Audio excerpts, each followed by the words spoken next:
Great, thank you very much.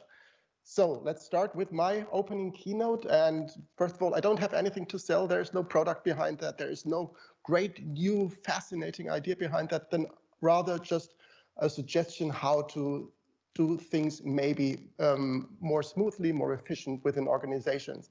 So I'm looking at beyond static access. So leveraging access policies to deal with the increasing complexity of access governance. And my agenda for this 20 minutes session is very simple. So we will have a look at traditional access governance, at least as I perceive it within many organizations. Then I add some complexity by putting this access governance thing into perspective with other activities and areas within an organization. Then I add more complexity by adding some more dimensions of access governance where we should look at and where we sometimes don't. And finally, I try to introduce and convince the audience that access policies might be a good way to go forward with with managing access governance in general, at least for when it comes to communicating access governance. So access governance, a still common and widespread perception. This is what I see in many organizations. And of course, this is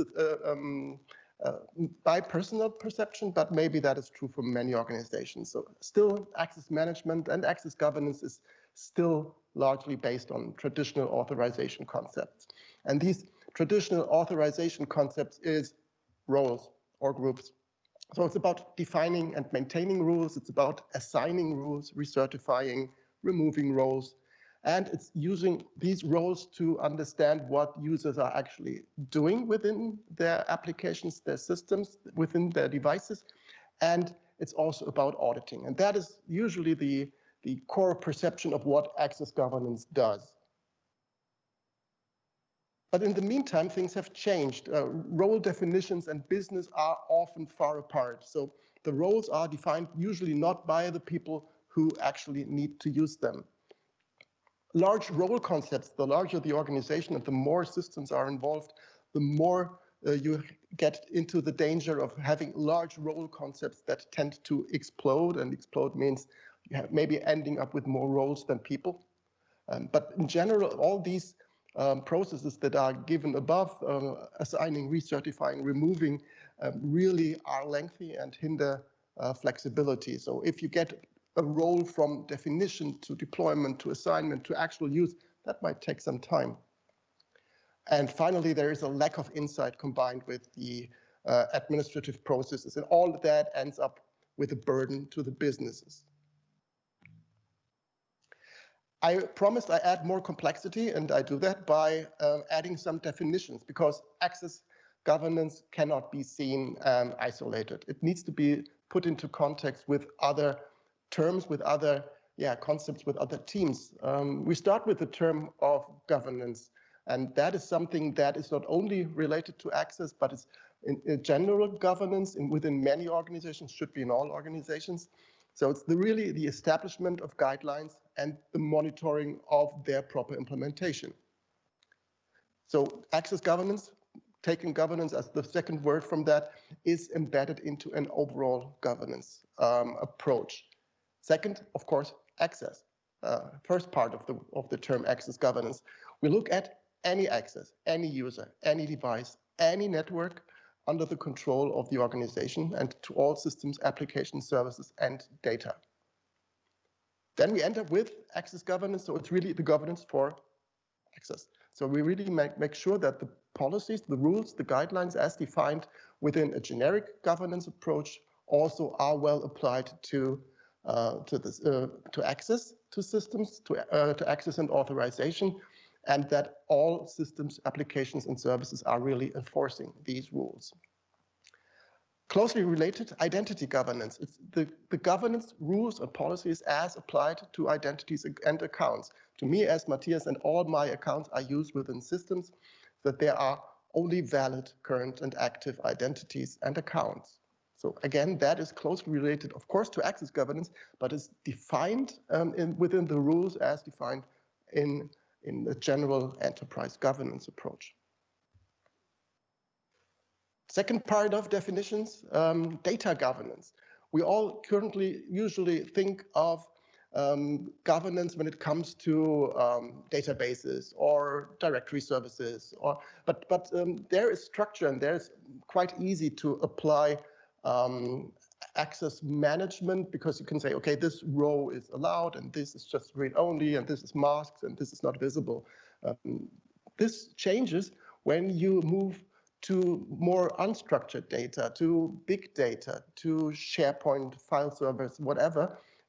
So you really have to have the ability to analyze and track and know where data is located just right now when it moves from A to B, and how it flows and how it is protected also in transit. So data governance is an important part as well, especially when data is leaving its original source system. Closely related to what we've seen before is access risk management. This is really a part of applying risk assessment and understanding the criticality of access and authorization to use this information, to use this assessment also in the authorization process, maybe also in the authentication process when it comes to step-up authentication. So really understanding, defining, and mitigating access-related risks. But because in the end, access-related risk is a business risk, and this is what we see right now. We go up one step in the hierarchy. Access risk is part of IT risk, and access risk management is, of course, part of IT risk management. So we have a generic approach to controlling, managing, and mitigating IT risks, with access risk being part of that. And one layer up, we have to look at enterprise risk management. And the more we digitalize our processes, the closer access risk and IT risk moves towards enterprise risk management, because in the end, an access risk is an IT risk, is an enterprise risk, is a business risk. So you need to make sure that you involve IT risk management, and as that also access risk management into an overall enterprise risk management.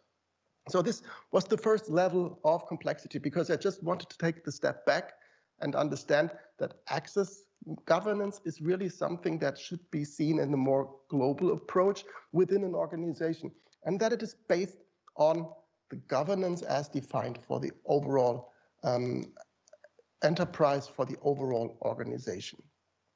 So that was the first level. I promised 2 levels of complexity to add them. So access governance has many facets, and we don't look necessarily at all, but access governance serves some or maybe even all, depending on the scope organizations define. And you will see that that goes beyond what we usually see and what I've mentioned in my first slide when it comes to this traditional view.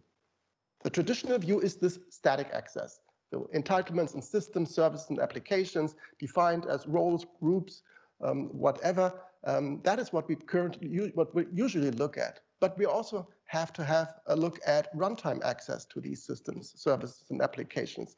So access methods that are identified, defined, assessed, and granted or not at runtime based on authentication, maybe on attributes, but also on context. So this is something that is really different from this static access that we talked before. We need to look at authentication versus authorization in runtime access. Sometimes authentication is enough because just having an account might be enough for accessing the system as a whole. Sometimes we have fine-grained authorization in runtime access based on much more. So we need to understand how a decision for granting or denying access is really executed at runtime. I've mentioned that before. We need to look at all dimensions when it comes to structured data, databases, big data, data lakes, and unstructured data. Lots of them, SharePoint as an example, of file servers. So in every form where data is stored, it needs to be protected. It needs to be governed by the same policies as defined within the enterprise governance and trickling down to the access governance rules and guidelines that need to be applied. Next dimension, privileged user access versus non-privileged user access. People usually think of the admin versus the business user. We prefer to think of high risk versus not that high risk when it comes to privileged access, because a highly privileged user, end user, business user might also be something that should be subject to privileged access management. So we need to have a look at, with access governance, also to privileged users and non-privileged users. So this dimension is important. We need to have a look at which layer of protection we are looking at. So if we are really looking at the data, which is actually the core of what we usually want to protect, or applications and services as something that has its own access management and control in place, the system access, so really the login and maybe even the connection, the cable, the pipe that leads you to the system, network access and device access. These are different dimensions to look at when we talk about access governance. We need to make sure that all the rules that we define apply also there. And finally, of course, with this digitalization and this move towards cloud, towards hybrid, we need to make sure that access governance looks at all systems wherever they are located. So we need to make sure that we look at on-premises and cloud and hybrid and containers and whatever we want to look at, or we need to look at. So when we look at this complexity that I've just described, we need to make sure that we do not miss the way how we can actually define and implement these policies, these rules, these guidelines to providing access and to controlling and monitoring access. And what is often forgotten in access governance is that we need to make sure that we have a common language for defining and maintaining rules for access. We've seen that in governance, we've seen that in corporate policies, that they are well defined. Usually they are more or less actionable, or they can at least be used for defining the subsequent guidelines derived from them. But when it comes to providing for defining access governance and access management rules, there is often a lack of a common language. And in our opinion as KuppingerCole, we think that such a common language should exist for defining and maintaining rules for access that should be independent of the actual implementation of access controls. I will talk about policies, but I do not necessarily talk about policy-based authentication and authorization. We need to have some place where we can find the rules, a common process for maintaining rules, a central repository for retrieving rules for access, and a common source for creating the individual access control mechanisms across all systems, whether it be roles, groups, or anything else that is available on the market. Very quickly, defining access policies is just adding 4 simple components. It's a subject, it's me, or for example, wanting to do something, an action, for example, reading or modifying a document. The resource would be the document within a system, and we add context information, so the environment and all attributes defining it. Based on these 4 simple components, you can very easily define for different stakeholder groups, you can define the access policies that you require. So the sales clerk needs to have the following access to the following resource at usual business hours. This is a simple access policy. That is something that can be communicated across an organization, no matter whom you're talking to. And that is something that can then later be mapped into a technical implementation when it comes to providing access within a system. We at KuppingerCole, we think, and we have presented that in the previous sessions as well, we are thinking of identity and access governance as being an identity fabric, so all the services that we need to give access to the individual identities to the systems involved via their provided identities and via their actual access path towards the system through a central identity fabric, a set of services that provides all the services that are required, with being access governance, or with the IGA here in the picture, being a part of that. And of course, we think that policy management should be something to include here as well. So policy management would be one service that is available as part of an identity fabric. It can scale up. It is available for leveraging this as the source for defining access control mechanisms for the individual systems, be they in the cloud, be they federated, or be they legacy, on-prem or managed service provider solutions. So if we think of policy management as one of these components, we can then easily end up with this following picture, starting with the policy management in the middle. And that is actually the central repository in the middle as one service, as part of the identity fabric, and is aiming at translating between stakeholders and systems. And I have mentioned also in the subheadline, extending the reach of policies. I think there goes quite some benefit with this approach. If we say, for example, we have the business providing their policies for applications, for their business processes, for their systems, and at the same time, IT as one example, additional example for a stakeholder, providing their policies and their describing and maintaining their access management guidelines and rules. And all of this then is well documented, versioned, maintained, and reviewed within a policy management system. And then, of course, policies don't make sense if you don't enforce them.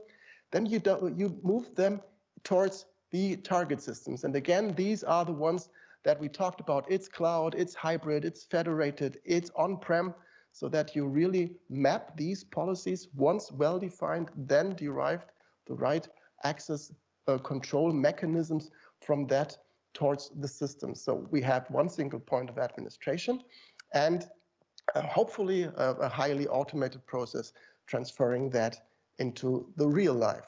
And I mentioned extending the reach of policies.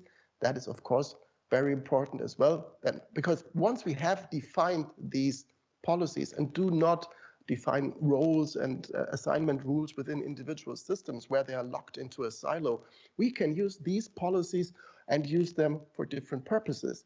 And that is where it really makes sense and where the benefit comes from when you use these policies also in systems that are related to this policy management, but at a different system at a different level of protection. So if there are policies that can be and should be implemented also within a firewall, within an enterprise mobility management, within network security, fraud detection, data governance, sometimes it's part, sometimes it's not part of IAM, depending on the scoping, we can then, of course, use these policies also in these systems, once defined and multiply used.